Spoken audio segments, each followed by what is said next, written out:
Hello everyone, Tommy J here and welcome to I Show You Games. Today I'm here to show you Dark Souls 2, a third-person action role-playing game developed by From Software. So, From Software is a Japanese company who have at this stage developed about 15 or 16 games, so they're pretty experienced, and they are across all manner of consoles as well as the PC, with some of their most famous games being Armored Core and the entire Souls series, so Demon Souls, Dark Souls 1, and most recently, Dark Souls 2. Anyway, the goal for this video is to show you a bit of Dark Souls 2, starting with the character creation, and then some gameplay after the tutorial area, and then have a bit of a chat about what the game does well, what it does poorly, and some small comparisons to the other games in the Souls series. But before I show you the game, it's important to have a look at the options menu, since this is essentially a PC port from console. So in the main menu, the only settings you have available are the video settings, which are here.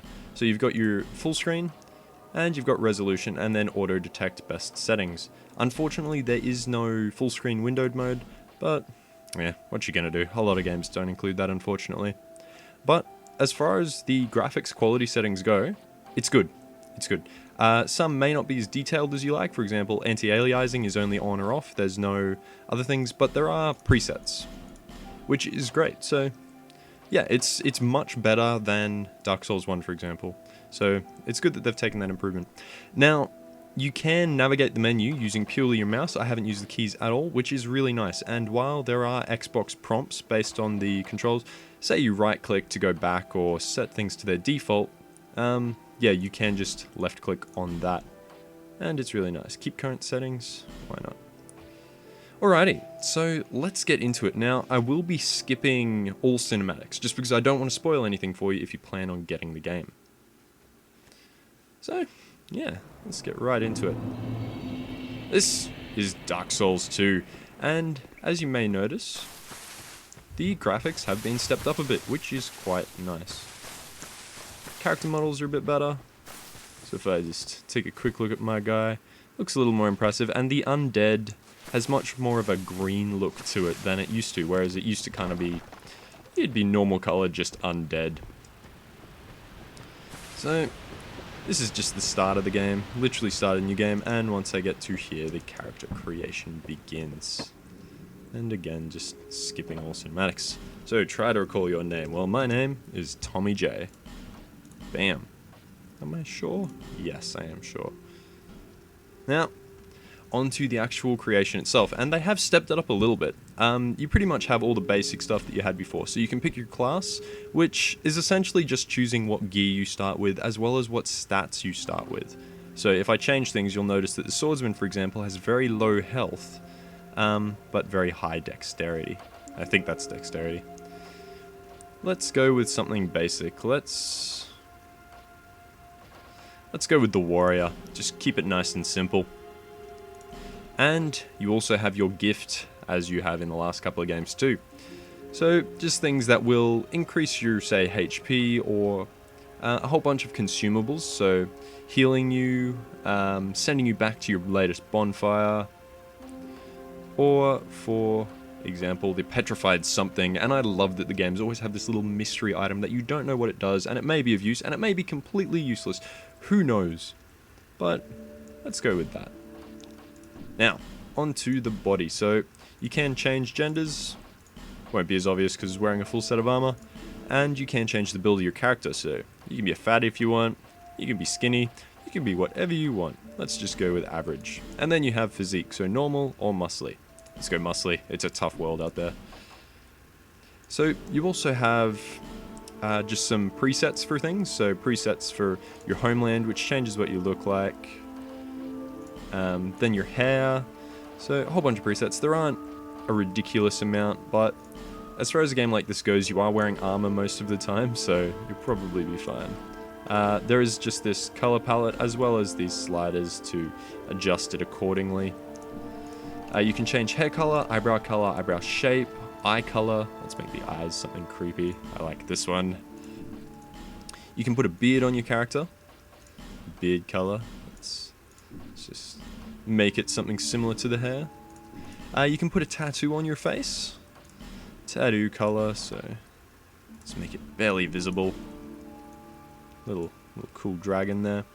And then you have your advanced settings. So these are things that will just change your character in any way. So you can change their age. As you can see, it affects how he looks. Hormones, masculine or feminine. Let's keep him there. Some form emphasis, so yeah. And with these options in advanced, you can really shape your character how you want them to be shaped. And it's pretty cool. So anyway, that's pretty much it for the creation. Let's finalize this character, and then I will see you after the tutorial area.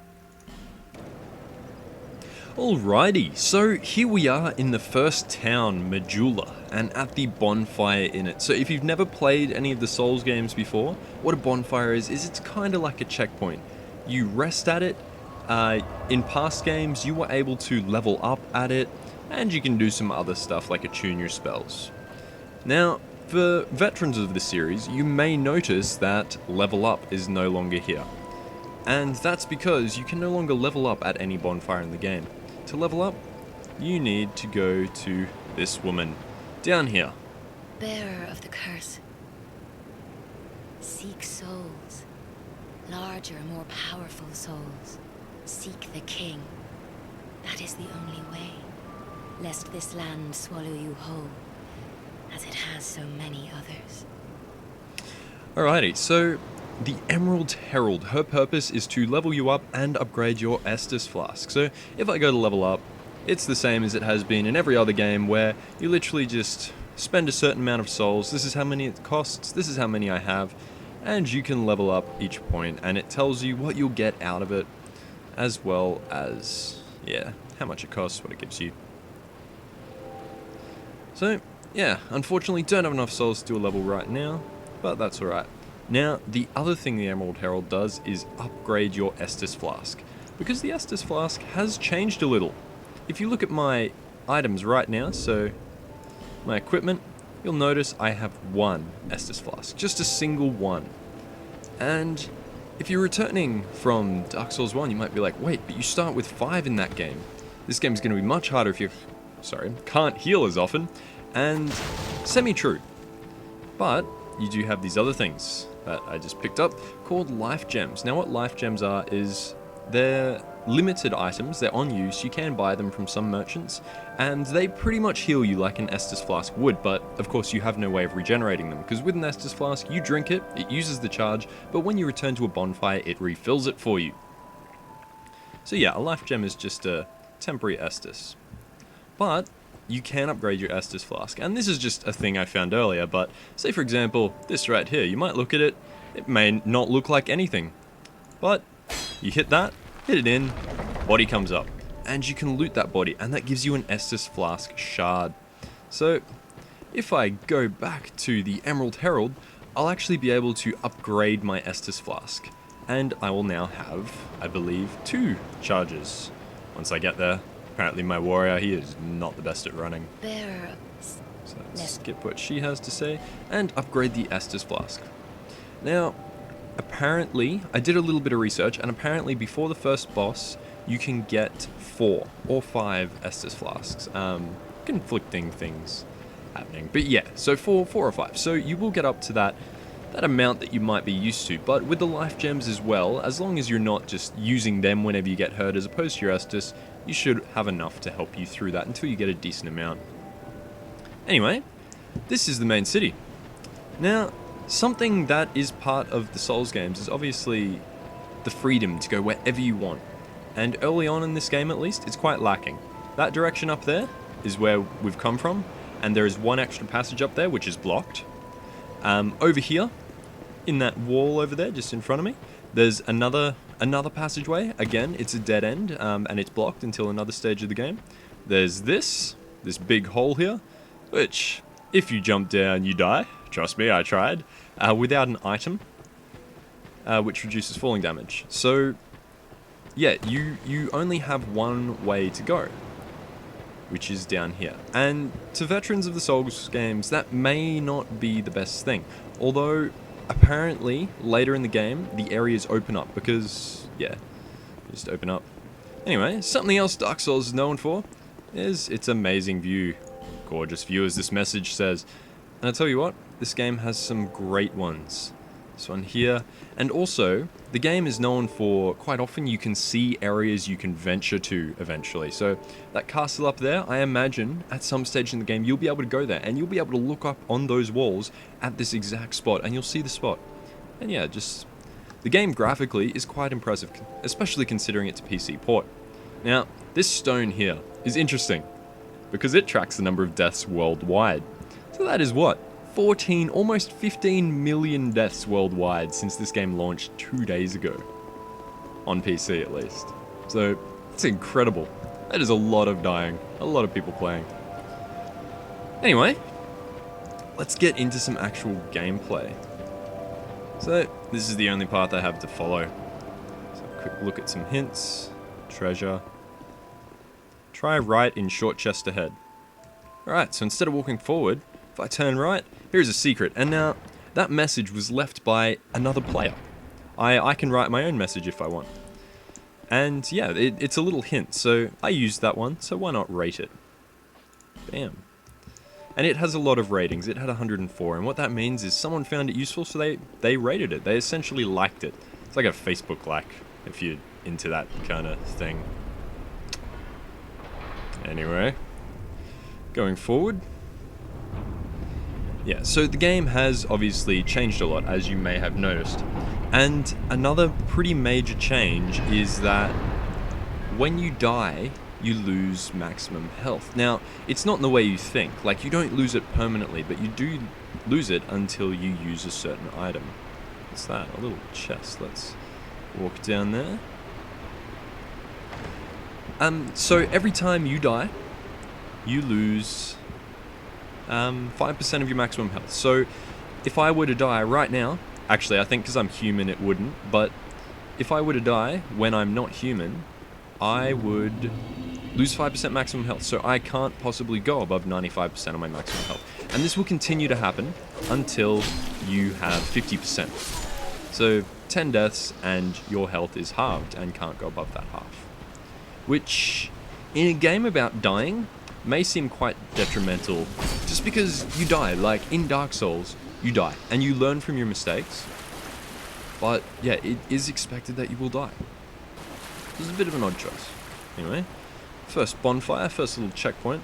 So as you can see, they are reasonably plentiful. Like yeah, they're not exactly few and far between. There is a decent amount of them, at least early in the game. Let's kill you. Stabby, stabby. Whoop. Another enemy seems to have taken offense. Whoop. And another to me killing his friend. So, as far as the combat goes in this game, it's faster than the older Souls games. You have less time to react to things. Of course, these are the first enemies you encounter outside of the tutorial.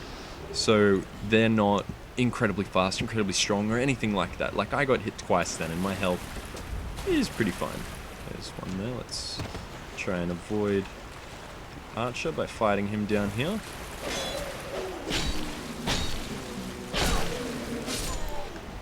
Got him. But yeah, so yeah, combat feels faster, and because of that, I don't know, I actually like it, to be honest. There's an item down here, let's go loot it.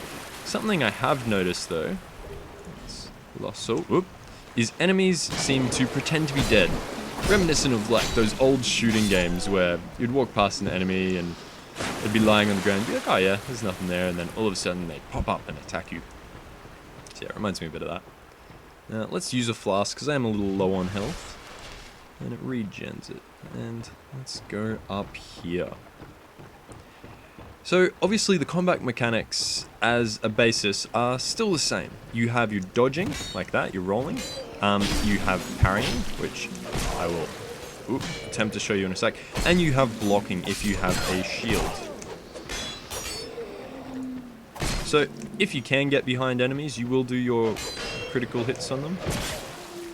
Or if you get stabbed by lots of enemies. One sec, let me just kill a little bit. There's an archer shooting at me as well. Very stressful. There's a lot of blood splatters around here. And the amazing thing about the Souls series is you do have that limited connectivity with the rest of the community. So this right here, I showed you one before, but this right here is a message from the community. And it's quite interesting because you can also see if someone's died in a spot and you can see how they died. And it can actually warn you about what's to come. Let's roll out of the way of that. And we should probably go deal with that archer because he is being a bit annoying. So yeah, for example, this is a bloodstain. And that is how someone died. So I assume they probably rolled, yep, they fell off the cliff and died. Ambush ahead, try eliminating one at a time. See, that's useful advice. Good on you. So the reason you want those type of things to be rated is because you actually gain life every time they're rated. So I can put a message down, and if it's a helpful message and it gets rated, I'll gain life. So it's really handy, and it does encourage people to actually do it and be a part of it, which is a really good mechanic in my opinion. What's this? Try right. Okay, so let's go up the right, and cool. Just been led to an item that I may not have seen. Let's see if I stand down here. Oh yeah, I guess if I was looking I may have seen it, but it was pretty much on the edge. Stabby, stabby. And you're down. So let's see how this person died. Oh, that's brilliant. Okay, so the controls for the game have changed. You now, if you're playing on a keyboard and mouse, you now actually have a separate button for jumping. So jumping's a little harder because it's not just pushing space when running. So that's funny. So something else that's changed is your inventory, and you may notice you have a couple of extra slots. You actually have 4 rings, and you also have 3 weapons and 3 offhand slots. So let's just put the short sword there. And can I also put it there? No, I can't. But let's put, say, a broken straight sword in my offhand. And what you can do is there are keybinds to quick change between them. So I've swapped to the short sword, swapped to the dagger, swapped to the broken sword and the offhand, swap back to the shield. So against some enemies, because obviously some weapons are thrusting, some are piercing, some are like you just slash or blunt weapon hits and things like that. So against different enemies, different styles may be better. So this is a stabbing type movement, whereas another weapon may have its strong attack swing like that. And just quickly, on the note of strong attacks, let's have a quick look at the keybinds.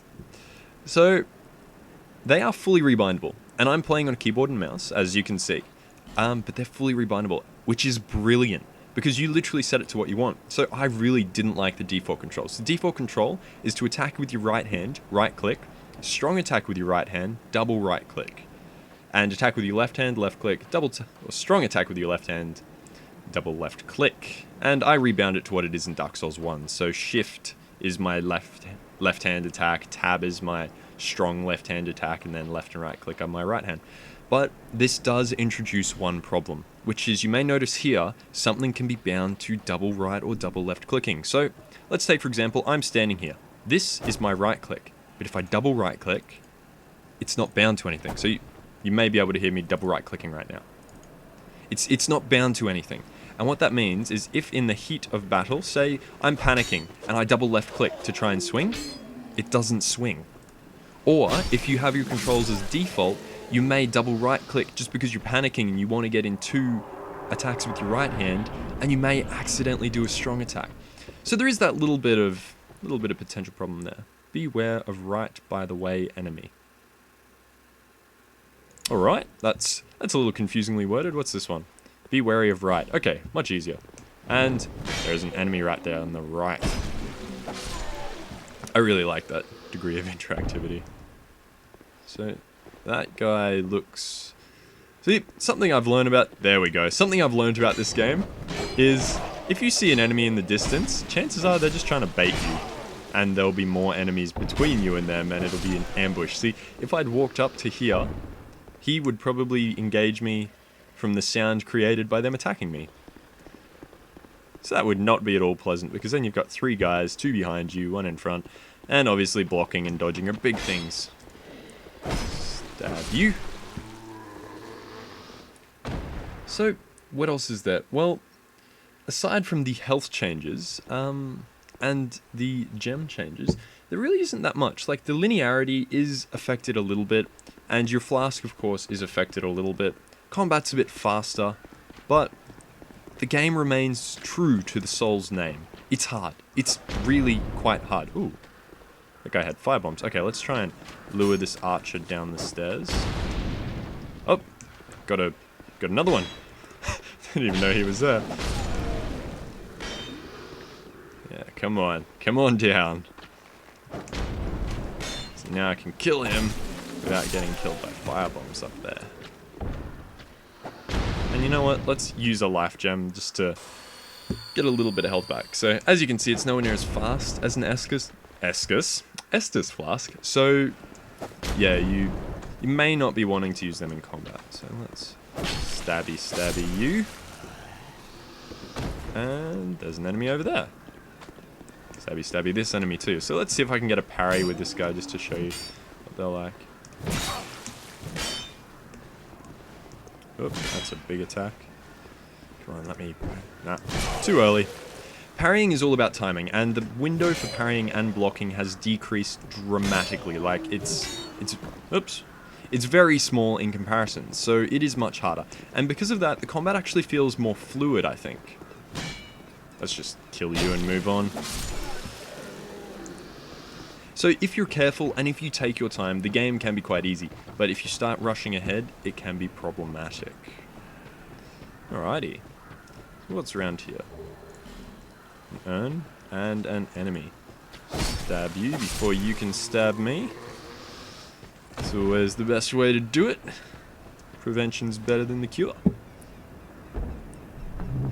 So, I've spoken about the controls, and while on the PC, the controls they're good.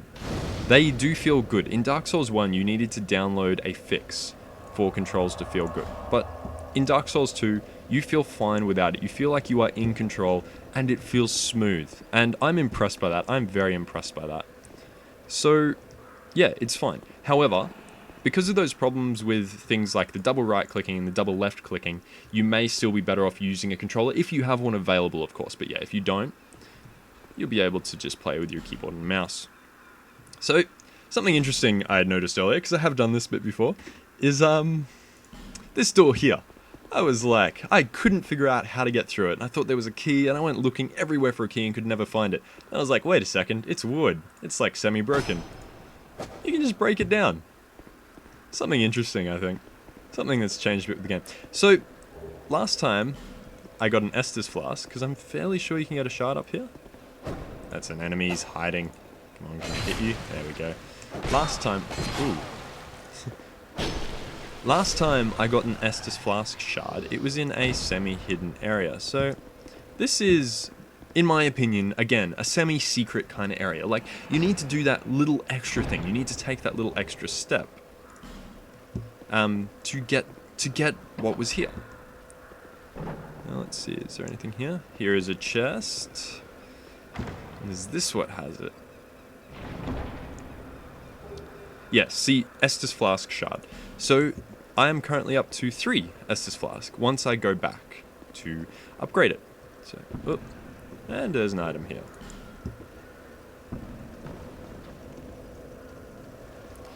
So, yeah, the point I'm trying to make, sorry, is that these Estus flask shards seem to be in semi-secret areas, but they are reasonably plentiful.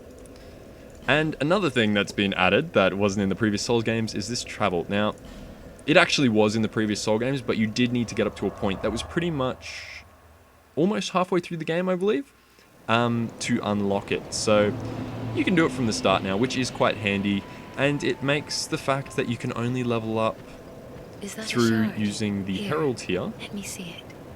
To see light. However... yeah, since she is the only way you can level up, and the only way you can get your Estus flask to be stronger, I think it really was a necessary change. And it's good they put it in there. So, let's just do a quick level up. What do I want? I want a bit of dexterity, which increases my damage, as you can see, just a little bit, increases my defense, HP, all that kind of good stuff. So, let's do that. And there it is, leveling up. Anyway, this game costs, depending on where you are, $49.99 US on Steam, $71.99 in Australia on Steam, so you're getting a little shafted if you live in Australia, and £39.99 in the UK. However, it is available more cheaply elsewhere. So for example, on Greenman Gaming, Aussies can get this for $50 or with discount even lower. So yeah, it's good. And honestly, for that price, it's worth it, even if you're not really into the game. And it is a very hard game. So overall, Dark Souls 2 is pretty damn fun. It's a decent port, and you can pretty easily use a mouse and keyboard if you don't have a controller with very little problem.